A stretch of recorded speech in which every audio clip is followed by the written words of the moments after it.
One night, not too long ago, I told the children about our forthcoming trip to the New York World's Fair.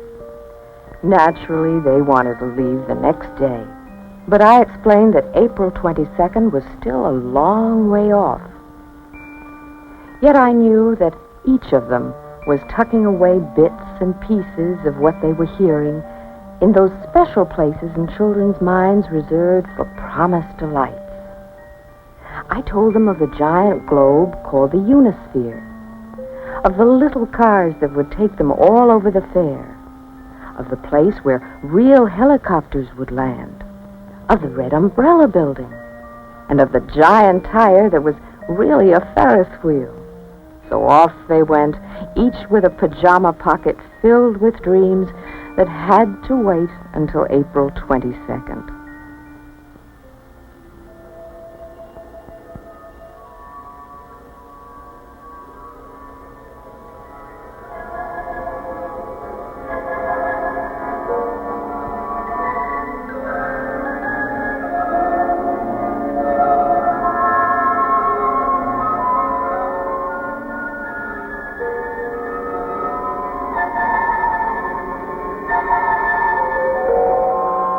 In 1964 and 65, the greatest metropolis of the 20th century hosted a World's Fair.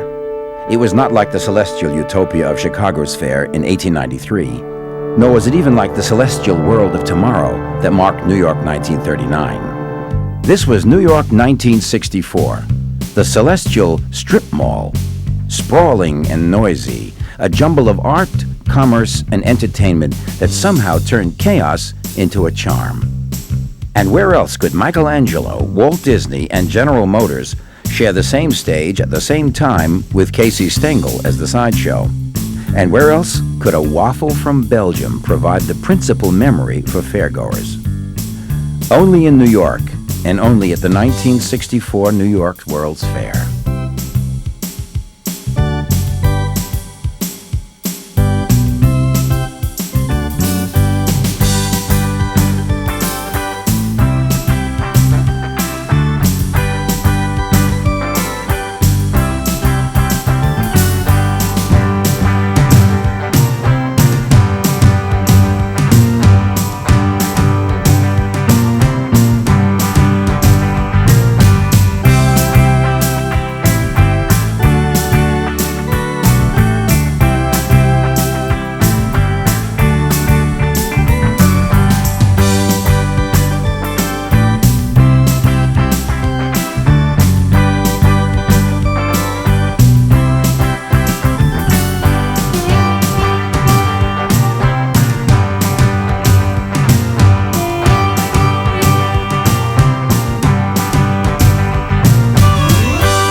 The idea for the 1964 New York World's Fair began with Robert Koppel, a man who ran a voice recording booth at the 1939 fair. Koppel had met the world during the 1939 fair and wanted to give his two daughters that chance too. Koppel enlisted the support of New York business and political leaders. On August 10, 1959, Mayor Robert Wagner announced that New York would play host to the world's biggest, most expensive World's Fair ever, a $500 million two-year affair at Flushing Meadow in Queens. And we invite all of our friends throughout the United States, Canada, from all parts of the world to come and visit this great fair. At that time, we will have open our great new Lincoln Center, which will be the cultural center of the world. Our new arterial highways will make it easier to get to the fair, and once you are at the fair, I know it will be an experience that all Americans and all visitors will be proud of and think of for many years. The fair organizing committee picked as its president 71-year-old Parks Commissioner Robert Moses, who by the 1950s had already presided over massive physical changes in New York and who had worked on the 1939 fair. During his career, Moses built Jones Beach and other parks, highways, playgrounds, and 100,000 units of public and private housing. Now, he would plan and see to conclusion the most elaborate World's Fair ever staged. Well, physically, it looked not unlike the 1939, 1940 fair, only better, bigger, taller buildings, same space.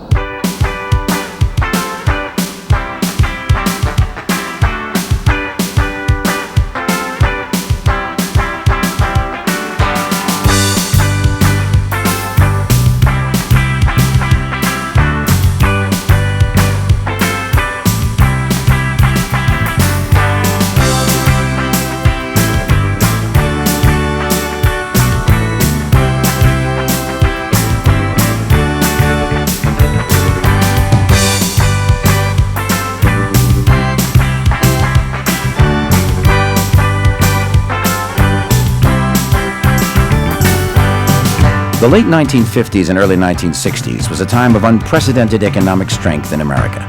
Middle-class families moved from the cities into the leafy suburbs, where they could raise their children amid the safety of their lawns and ranch houses.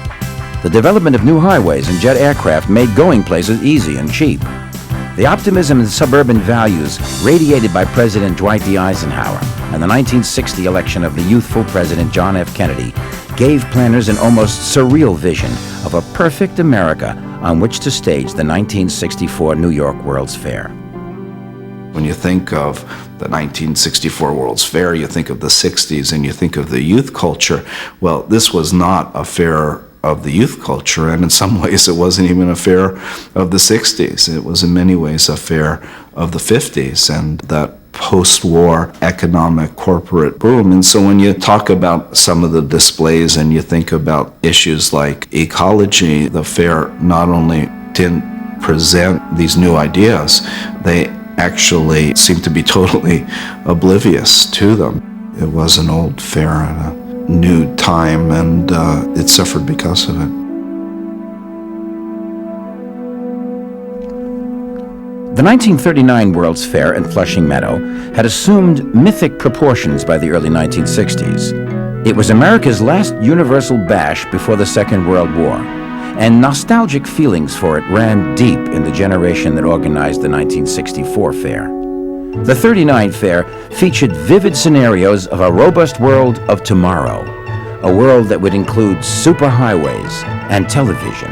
That was exciting. It was really exciting because everything at that fair was the future, the roadways, the cars, the things that we hadn't seen before. And that fair will always impress me. The 1964 World's Fair would be built on the same site as the one held 25 years earlier. Its design would largely follow the same pattern. And like the Trilon and Perisphere of 39, the 64 fair would have a physical symbol also, the Unisphere. It would reflect the fair's twin themes, man's achievements in an expanding universe and peace through understanding. The fair, however, found neither understanding nor universal peace during the 4 years it took to plan and build it. In 1960, the International Bureau of Expositions, the organization that sanctioned World's Fairs, rejected New York's bid because it would open just 2 years after the 1962 Seattle World's Fair. The Bureau ruled a nation may host only one World's Fair every 10 years. Moses dismissed the action and derided the group as that bunch of clowns in Paris. The fair wasn't even immune to the Cold War. To counter the Soviet Union's planned exhibit in New York, the U.S. government demanded that it be allowed to showcase America at an exhibit of its own in Russia. The outraged Soviets said no and withdrew from the New York fair.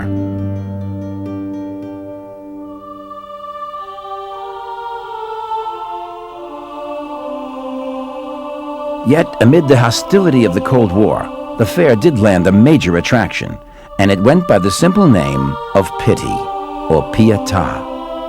Pope John XXIII personally gave his consent in 1962 to temporarily moving Michelangelo's sculpture from St. Peter's Basilica to the Vatican Pavilion at the fair. Meanwhile, several American companies signed Walt Disney to design their exhibits. The stars of my show are Michelangelo and Walt Disney, Robert Moses later remarked. We want you to come again, Mr. President, in 1964 to open this exposition, to further emphasize your leadership in world affairs and your confidence in peaceful assembly and healthy rivalry among the nations. On a cold, windy day in December 1962, President John F. Kennedy, who had supported the fair and pushed through $25 million in congressional funding for it, attended the groundbreaking ceremony for the Federal Pavilion. He spoke of the fair's importance in promoting American values and cheerfully accepted an invitation to attend the fair's opening in 1964. Within a year, Kennedy would be murdered in Dallas.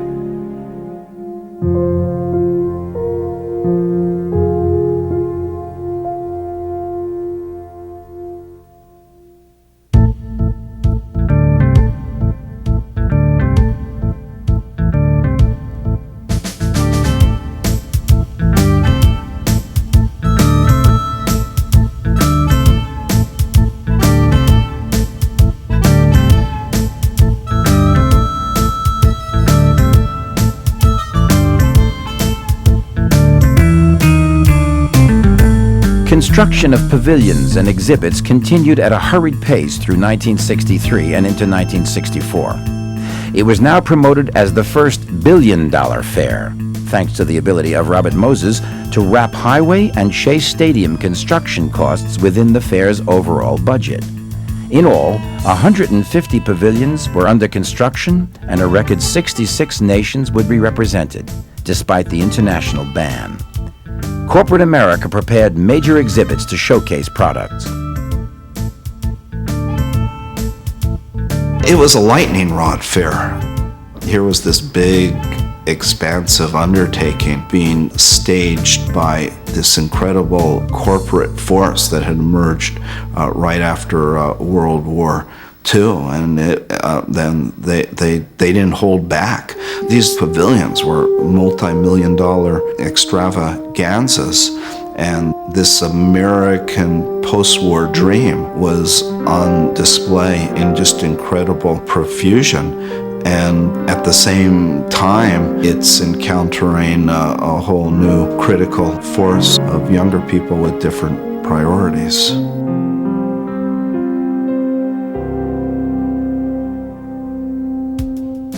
The Unisphere, the centerpiece of the fair, turned out to be its most significant engineering, artistic, and enduring achievement.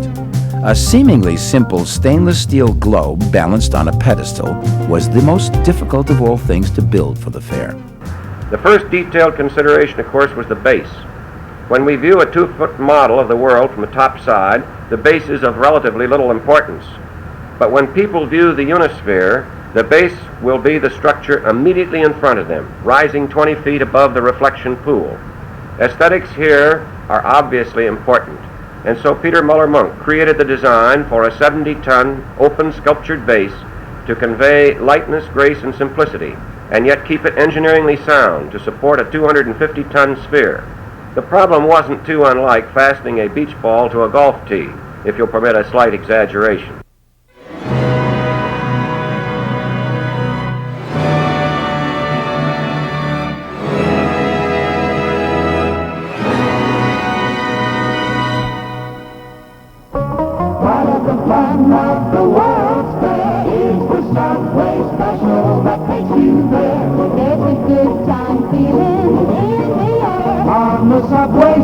To the World's Fair.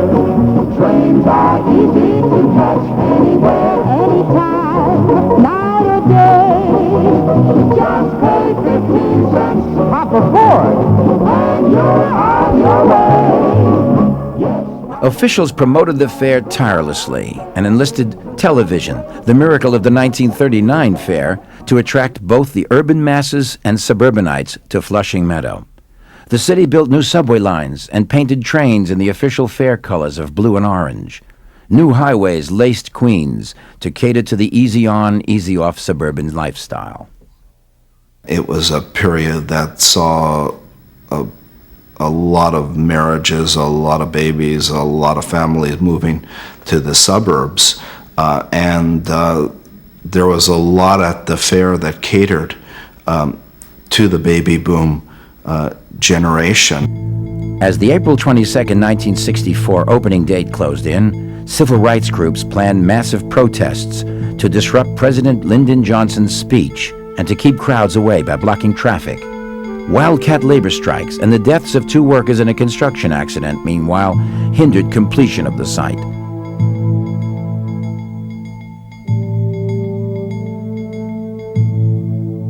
I remember driving with my dad through the roads. There was tremendous construction going on just before the fair. The roads were a mess. They were building the superhighway at that time, you know, the overpasses of the Van Wyck Expressway. And I remember driving along the Grand Central Parkway and watching the tractors just tear up all the grass and everything that was there, and thinking, my God, what are they doing here, you know? So fret not, parents, or tear your hair, and wonder why Johnny's so long at the fair. And Johnny, do not fume and foam if your parents are late in getting home. Nobody departs until it closes from the promised land of Mr. Moses. The poet Ogden Nash published that verse on the eve of the fair's opening. The 1964 New York World's Fair had been plagued by just about everything but locusts in its planning and construction. And then it rained. With only a handful of demonstrators and an opening day crowd of around 90,000 instead of the anticipated 250,000, the promised land of Mr. Moses opened on April 22, 1964.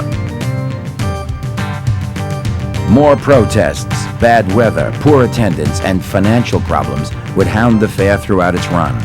The critics were equally nasty. Time magazine described the fair in a cover story as the world of already, in a pointed comparison with the 1939 fair's World of Tomorrow. They felt that they came up short in part because of the critical press. Initially, everybody, of course, was behind the fair, every corporation, which is every advertiser, the city, the country. So all the initial press is really puff pieces promoting the fair. But once the commentators got to it, it just became a series of negative articles about the fair. There was a number of really conspicuous examples. There was one in Life magazine that compared the fair to the suburban sprawl of gas stations and fast food places on highways connecting cities, and why go to the fair when you could see it right at home. New York Mayor Robert Wagner remarked at opening ceremonies that the fair seemed to arrive at the end of one era and the beginning of another. He was right. A fair designed in the 1950s became a cultural and social curiosity by the time it ended in 1965. America and the world had changed. The fair had not.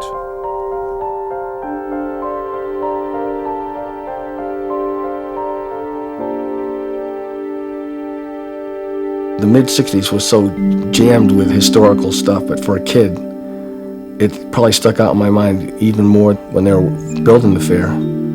JFK had gotten killed, and that was a total shock. Walking home from school numb. By the time we got home, the president had actually died. So there was all the civil rights stuff every night on TV. There was the first film clips of Vietnam. You're in 6th grade trying to make head nor tail of this. The 60s was I think, going to even get rockier. The next few years, we're going to get really heavy with Martin Luther King dying, Bobby Kennedy, the riots that swept across the country, and of course, the splitting apart over Vietnam. But when you're in 6th grade, those are kind of on the back burner. They're almost unreal. The World's Fair was real. The changing times and all that went with it meant little to the 51 million people who flowed through the gates at Flushing Meadow to romp through a 646-acre world of good times. This was a fair for the young. Young people, young countries, and young attitudes.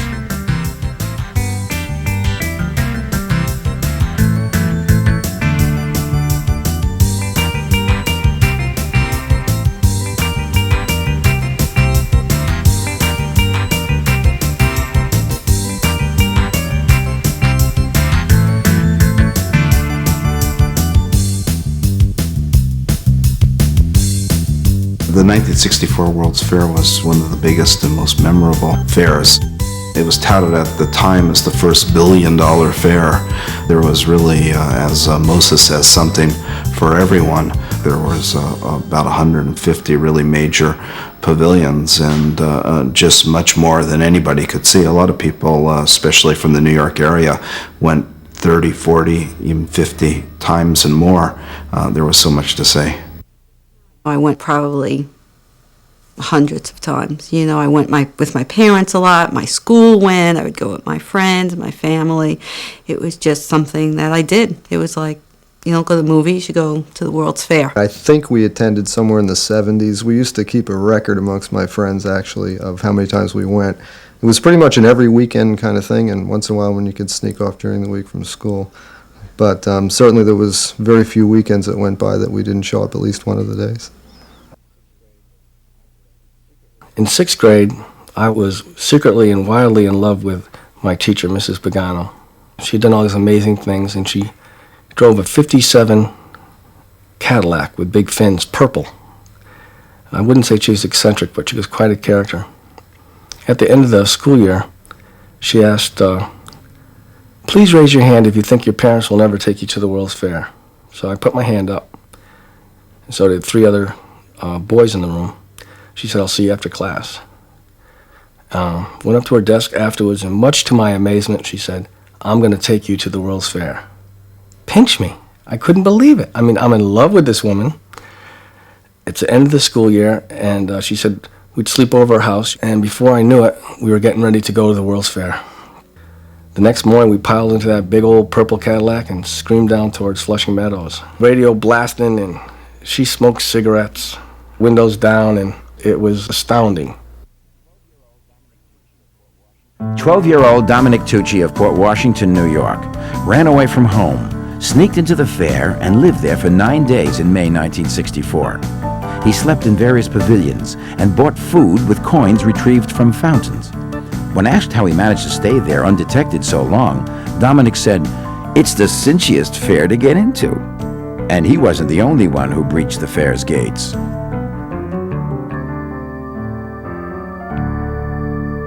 This will probably ruin my chances of running for the presidency, but several times we did actually find a convenient fence to go over to get into the fair.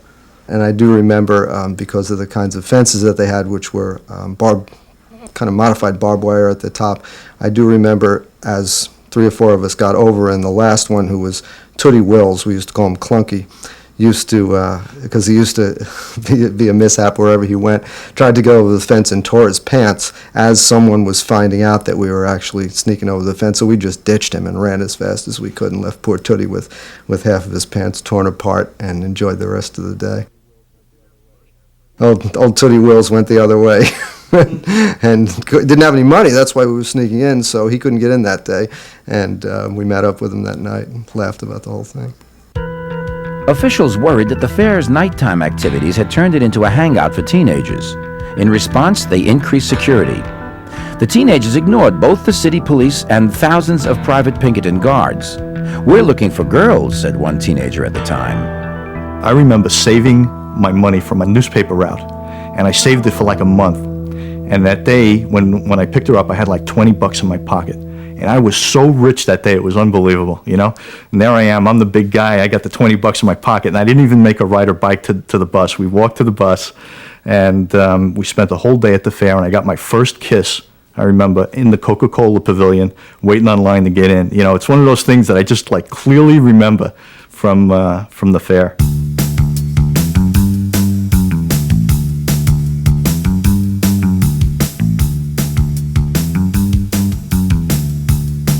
The fair built special attractions for children, with a particular focus on presenting science in an entertaining way. The Adamsville, USA exhibit banned parents. Unattended children experimented with mechanical arms and collected an irradiated dime as a souvenir from the Atomic Energy Commission.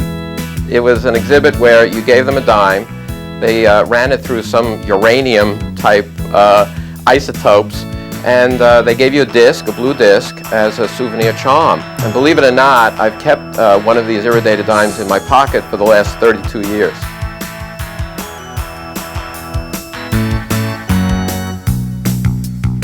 Children were everywhere at the fair, on the backs of parents, in little cars, and in the arms of gentle police officers who made sure that no child was lost for long. Even children who inadvertently escaped from their parents found a fun refuge at the fair.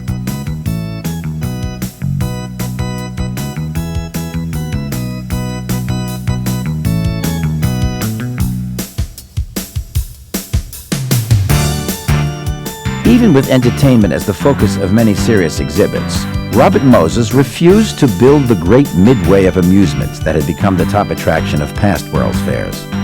"We have chosen the side of angels," Moses quipped. Not even puppets were immune from Moses' wrath against anything even slightly provocative. The 64 fair was so clean that controversy developed about a couple of topless puppets that apparently caused some controversy. For the newly independent countries of Africa, the fair offered the chance to exhibit their unique cultures separate from a colonial power. Asian and Latin American nations, too, made sure that they would strut their best stuff on the world stage. Japan fronted its pavilion with a traditional tea ceremony set, but the country was more interested in marketing its new electronic products, high standards of quality control, and small cars. Seeing these people from all over the world there and all the different cultures and stuff, and I remember, come from a hardcore group of New Yorkers and feeling like so proud that here we are having this in New York and seeing all these people right there, from all these different countries and feeling like, oh, this is like really cool. I think for kids it was neat. You got to see different presentations. I mean, we've gotten so multicultural in this country now, and people think nothing about going out and having sushi or Mexican food. Back in the 60s, there wasn't quite that variety. I used to sit around the edge of the Unisphere and just kind of watch all the people go by and look at all the different people. There's people there from all over the world. Even being in New York, being in Glendale was not like living in Manhattan. You didn't get the wide variety of international folk that you got in Manhattan. So I used to love just sitting there and watch all the people go by and the tourists and listen to all the different languages of people going by. I can remember sitting there sometimes for an hour or more just watching people going by. Space, too, figured prominently at the fair. NASA built a space park and showcased rockets and the Mercury spacecraft. Meanwhile, the corporate powerhouses of America built lavish exhibits in an unrivaled flexing of marketing muscle. The people loved it.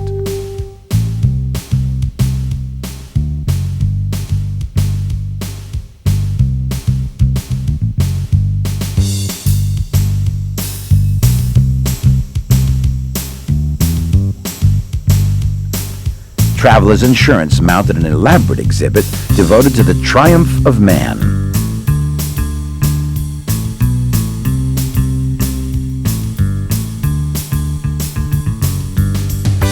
Sinclair featured dinosaur models that moved.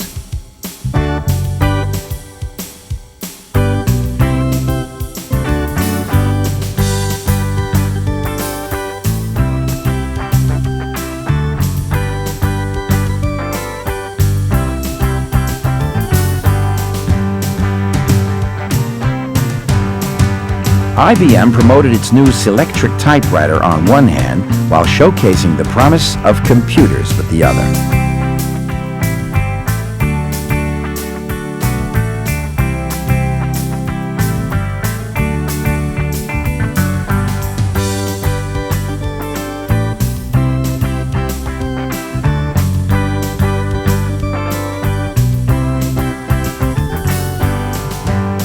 The Bell Systems exhibit focused on the history of telecommunications and on its new touch-tone phones.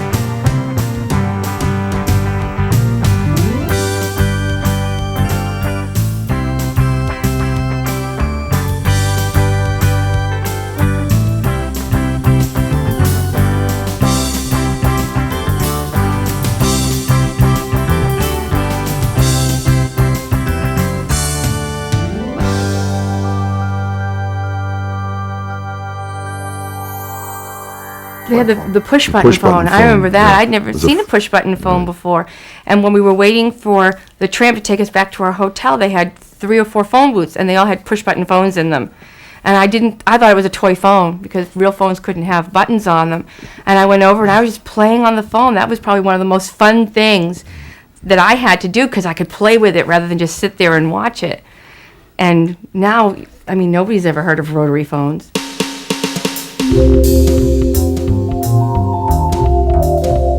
Video phones, too, were displayed and promoted as something that everyone would have by 1970. We talk, and that was the first time we were able to use a telephone without using a handheld, receiver and transmitter on it. You can just sit there in the booth and you can talk just like we are now, and which was really nice. And we called her sister in New Jersey. Another sister In New Jersey. Told her we were on television and we could see what they were doing. And she believed us. Chrysler, Ford, and General Motors spent $110 million to build their showcases and lure visitors to the latest models. Ford unveiled the signature car of the mid-1960s, the Mustang. The Ford Pavilion had different cars. We were 12 and 13 years old and very into cars. That was a big thing then. We would wait online for our favorite car, and even though you might have to wait an hour to get into the pavilion, we'd be willing to wait another half hour to get the right car to drive in, because we wouldn't take anything but a Mustang.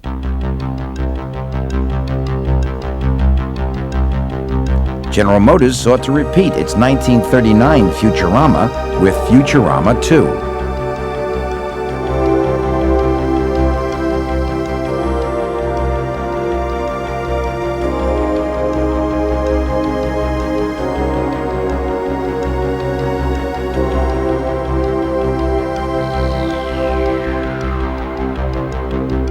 The GM Futurama exhibit, which of course was modeled on the 1939 Futurama, was the hit of the 1939 fair, and which today everybody always cites as being very insightful and predicting all sorts of developments over the next 50 years. General Motors decided to come back with Futurama 2 and project ahead again. 3/4 of our Earth lies beneath the cold, still deeps of the sea, a water world in which we now can find abundance far beyond our dreams. Now we can farm and harvest a drifting, swimming, never-ending nourishment, food enough to feed 7 times the population of the Earth. In aquacopters, search the ocean floor to find miles deep, vast fields of precious minerals and ores. And in the deepest trenches of the seas, study at first hand long-hidden secrets of survival. Work easily the rich oil deposits of the continental shelves, while trains of submarines transport materials and goods along the waterways of the undersea. And in warmer seas are new realms of pleasure. A weekend, if you wish, at Hotel Atlantis, in the Kingdom of the Sea. A holiday of thrills and of adventure, of radiant wonders in the sun-bright gardens of the sea.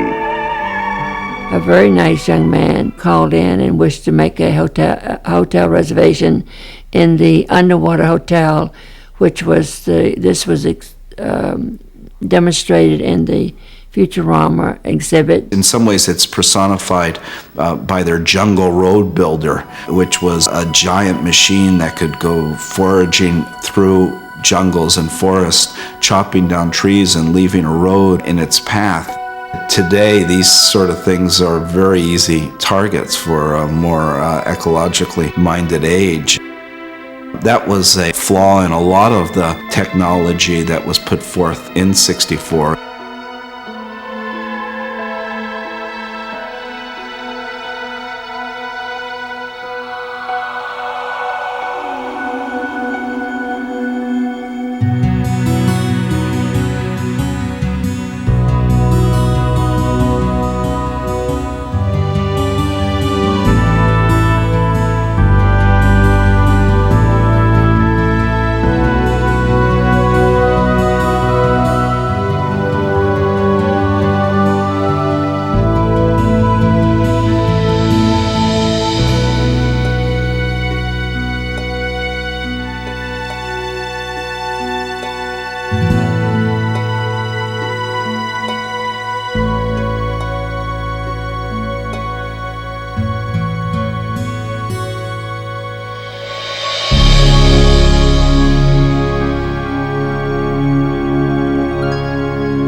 General Electric and Pepsi-Cola, among others, enlisted Walt Disney to populate their exhibits with artificial people or audio animatronic figures to deliver marketing messages. Disney used the fair as a test bed for new technology and attractions for his planned theme park in Florida. Pepsi produced It's a Small World, starring little animatrons singing and dancing songs of peace in a global festival of love. Maybe because I was a kid, but that was just the best ride. I must have gone on that 6 times, and we got the record, and I would sing along with it, and it got to the point where I could just sing it in every single different language. Those little dolls were so cute, and I loved that ride. I thought that was great. The companies gave away brochures and trinkets aplenty to promote their products. Tiny Heinz pickles, for one, became a popular though easily misplaced item. Souvenirs could be found in an abundance. Ride the monorail.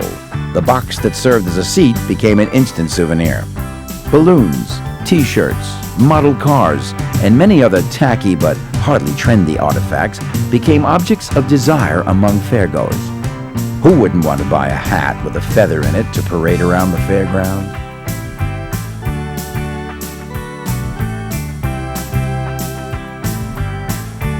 Even though fair officials complained about the poor attendance, fairgoers thought the lines were too long for the more popular attractions. But even in the heat of the summer, waiting to see the future or to ride in a Ford Mustang was worth it. Lines did have benefits for a chosen few.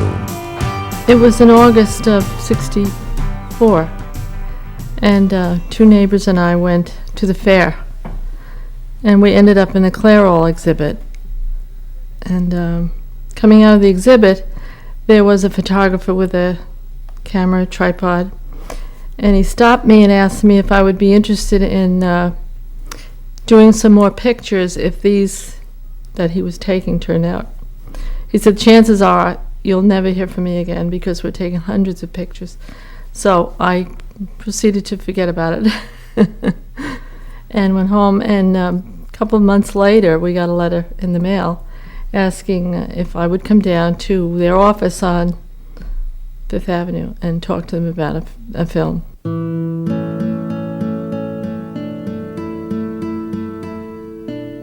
Their interest was in hair coloring and loving care product. Cover the Gray, which I had quite a bit of.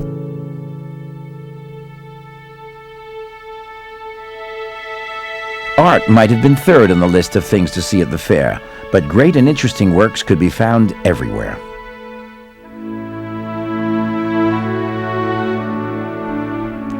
But it was Michelangelo's Pietà that buried the competition. I remember I had this marvelous experience. There was a photographer inside. It was sealed up. You couldn't get in, nobody. And while I was hanging the piece up, this photographer says, "You want to come in and really have a good look at it?" Up to 1960, I had painted. I'd never made any sculpture. Occasional fooling around, but I really wasn't into it. And by now, when he said, "Go in and touch that Michelangelo," it was like touching an icon, you know, more than the greatness of the work itself. And it was a very thrilling experience.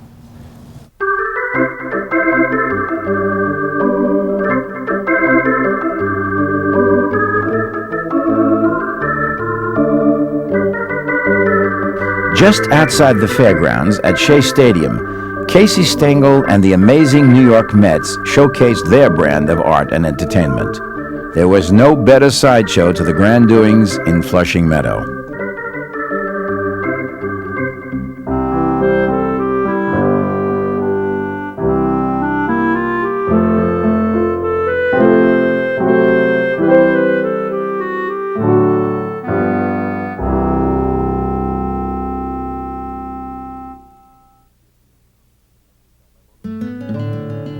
My mother would give me a couple of bucks. I think the entry fee was $1 at that time. Every now and then when I wanted a Belgian waffle, you know, when those Belgian waffles kind of like were melting in my mouth, I'd pocket the extra buck and I'd take my bike and I'd ride it down on the side of the Grand Central Parkway, and then I'd hop over the fence. And that way I'd have an extra buck for the Belgian waffle in the middle of the day, you know, so I'd pocket the extra buck. Nations and corporations spent tens of millions of dollars to showcase their products and culture, often going to elaborate extremes to entice fairgoers. But the lasting collective memory of the fair seemed to be based on the simplest of foods, a waffle, a gloriously delicious Belgian waffle. I don't think anything topped the Belgium exhibit and the Belgian waffles, because I don't think anyone could go a day without going over and eating at least one, or maybe if you could eat two, because they were huge. They were great. They were so huge at the time that, we'd The split it. reason why we could remember, my mother bought them for us. It was the first time I ever had a Belgian waffle, and my wife said the same thing when she went to the World's Fair. She said it was the first time she had a Belgian waffle. Talk about small town, New England kind of diet.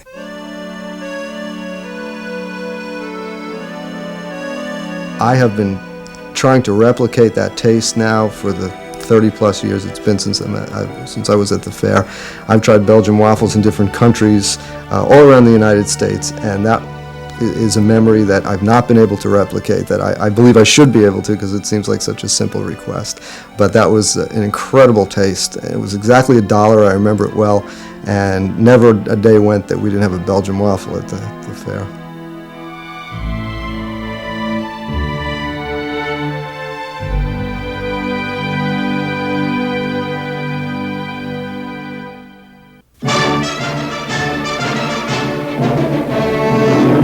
New York World's Fair opens for its second and final season under sunny skies and a better crowd than marked last year's opening. There are 168 pavilions for visitors to see, many of them enlarged and refurbished after a long winter's sleep. A visitor with the time and money has 646 acres to roam, and such a roam can't be completed in a day. Fair attendance never came close to the anticipated 70 million in paid admissions. Things got so bad in the spring of 1965 that Robert Moses called on the U.S. Weather Bureau to put a more positive spin on its forecasts. The Weather Bureau at first refused, then complied with the request by focusing on the sunny rather than the cloudy part in its forecasts.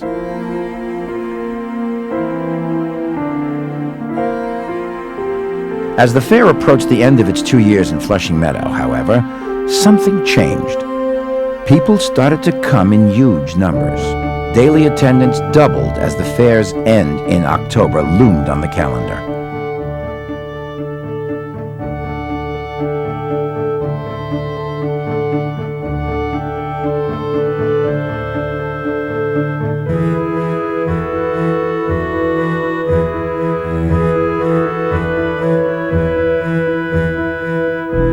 One of the phenomenal things that happened was that as the fair came to a close, there was just this incredible burst of attendance. I think something like 10 million people attended the fair during that last month or two. When I was 12 years old, I went to St. Pancras School in Glendale, and I was in the boys' choir. And the closing day of the fair, we sang at the Vatican Pavilion, and that was like the end of the fair, and it was like a really big to-do. And when it was all over, I remember looking around and thinking, wow, this is it, it's all over. 2 years of going to the fair and seeing all this stuff. And I remember thinking to myself, my parents were there, and it was incredibly crowded. And they're like, oh, come on, it's time to go, let's get out of here, there's too many people. And I just wanted to stay and just look at it one last time. It was really cool. I had a lot of fun there. On October 16, 1965, Westinghouse buried its time capsule to commemorate the fair.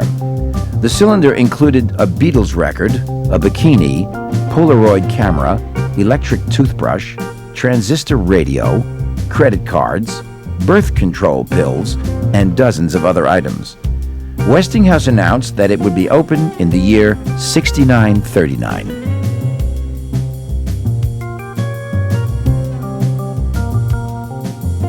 As it was getting near the close of the fair, we had heard from the administrator's office that there would be a time capsule, and we were each to put our name in it. And so that was a big thing. That was the last thing that we did as a group, having worked at the fair. And it was a wonderful, happy experience. On October 17, 1965, the final day of the fair, 450,000 people swept through the gates. It was so crowded that people could barely move. People began to take pieces of the fair, including flowers.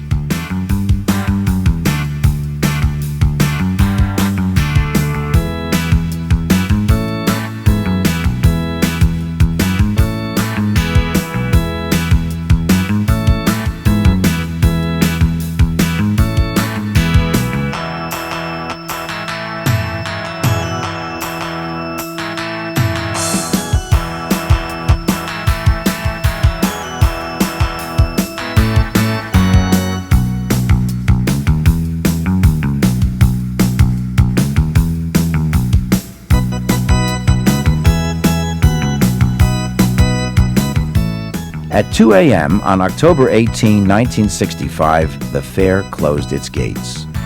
Almost 52 million attended the fair during its 2-year run. I was really sad. I really was sad. And years later, I went back. I had a job working at the World's Fair, renting bicycles, and they had concerts there, and I worked there. But I was really sad. It was a big part of my life. And that was it, too. You know, it felt like it was a part of me. And that was one of the neat feelings, you know. I had something to do with it, just being a New Yorker. Even on the last day and after the last day, when they started taking all the buildings down, it just seemed incredible to me that all of the energy and all of the enjoyment that the people that had been through the fair for those years, they were just taking it all down and making a park out of it. I just wanted them to keep the buildings there and make it into a park that we could go to for like years. It was such a significant part of our lives for those 2 years, and it was the thing to do. It's what young kids did who lived as close as I did to the fair. I was only a mile away, so it was like going to the park. So it was losing part of our lives when the fair went away. It was very sad for all of us.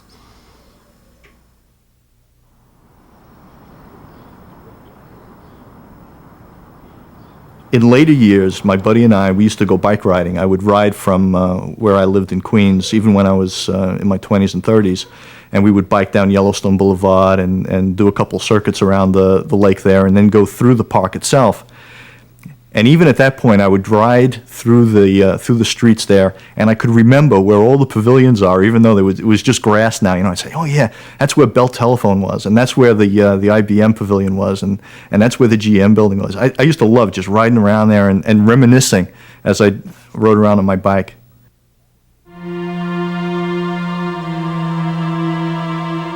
The 1964 New York World's Fair was the last of the 20th century World's Fairs to take place in one of America's great old cities. It was also the last fair organized by people who saw America's big cities as a perfectly natural place to hold a fair.